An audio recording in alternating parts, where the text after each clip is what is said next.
becoming a god. In his exploration of biblical deification, Wyatt refers to Psalm 19, verses 8 through 10, as a possible ritual text transforming the king into a divine being. That's fascinating. I won't read the text. You can read it. Psalm 19, 8 through 10. Wyatt argues, it is true that there is no narrative statement about unction here. Oil is not even mentioned. But only thus can the successive blessing on various parts of the king's body be explained. For comparison, we should consider the unctions of priests in Exodus 24 or 29, 4 through 9, and so on and so forth. This is where various parts of the priest's body are anointed with oil and blood. Undoubtedly with some liturgical commentary on the action, such as now narrated in these passages, providing a suitable performative utterance. They anoint various parts of his body, his eyes, his head, his ears, his mouth, his nose, his throat, his chest, his arms, and so on and so forth. This is transforming the human into the divine. Very fascinating. So Wyatt's assessment of Israelite deification proves important for an analysis of Adam as divine king in the book of Genesis. In Genesis chapter 2, God's initial creative act must be the creation of man. For as a divine king raised from the dust, man was specifically formed to assist deity in the creative process. Isn't that fascinating? We are part of the Creator's creation, creating ourselves. That's fascinating. God appears as a gardener. And what he does is he causes a tree to grow. Every tree that is pleasant to the sight and good for food. That's Genesis 2 verse 9. The account declares that the Lord placed the man in the garden to dress and to keep his newly created oasis. That's Genesis 2:15. As a gardener, the Lord plants Eden. As a gardener, the Lord mixes the soil to form both man and beast.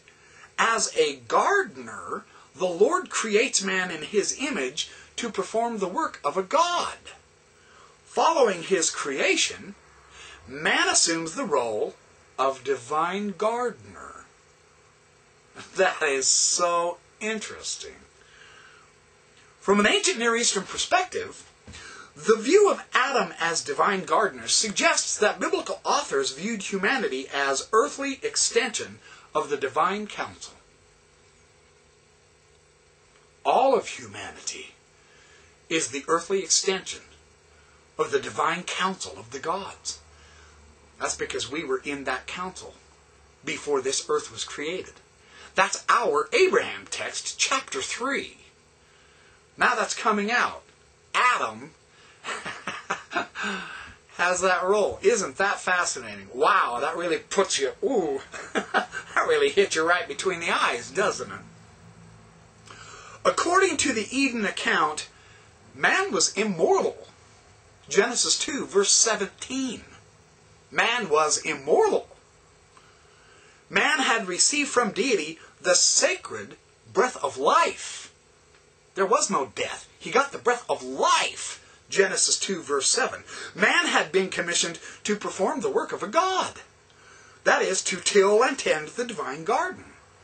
Therefore, as an immortal gardener, man was already like the gods prior to partaking of the forbidden fruit.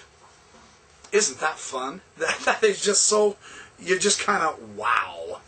And in Mesopotamian myths, for example, the work of gardening was assigned to lesser members of the divine council. Now we have an actual ancient Near Eastern counterpart here. Really fascinating.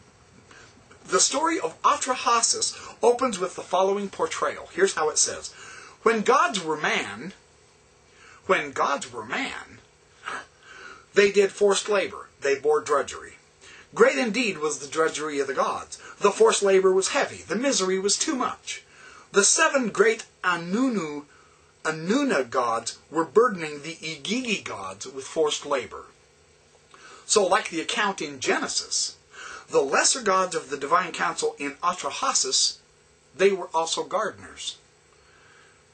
They did the laborious task of caring for the canals, the trees, the waterways that sustained the higher gods of the assembly.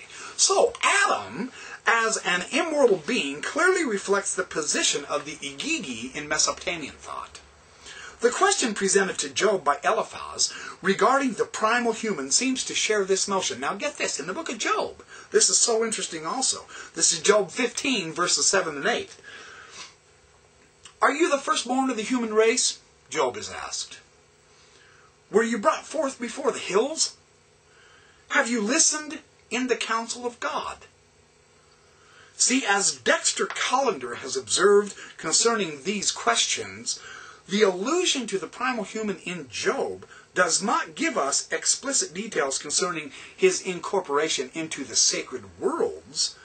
It is clear, however, that the idea is present in the reference that the primal human listened in the counsel of God. As a member of God's counsel, man held a stewardship to dress and keep the deity's garden.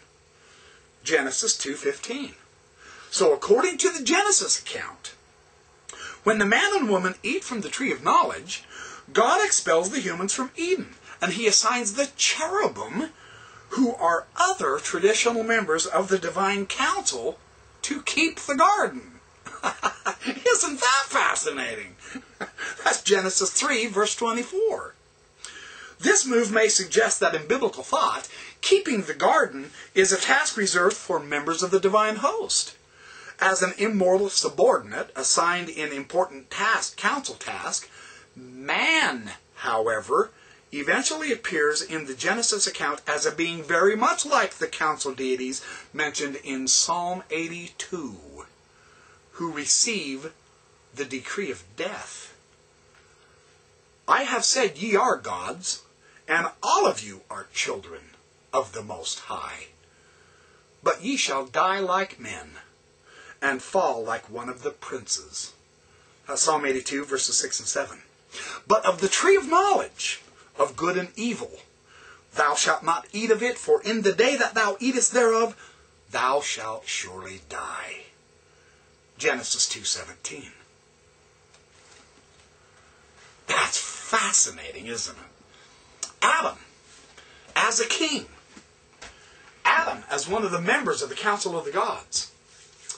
And mankind, also, as former members of that council.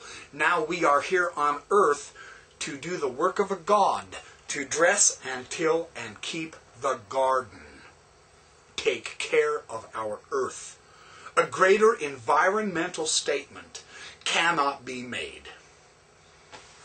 And it begins with Adam. And it extends to us. There's a lot to think about there, isn't it? Thanks for watching my videos. Have a good one, and I'll be back with more just as soon as I can put something else together. See you later. And remember, have a great life. I say that on my podcast, but I'll say it on my videos also.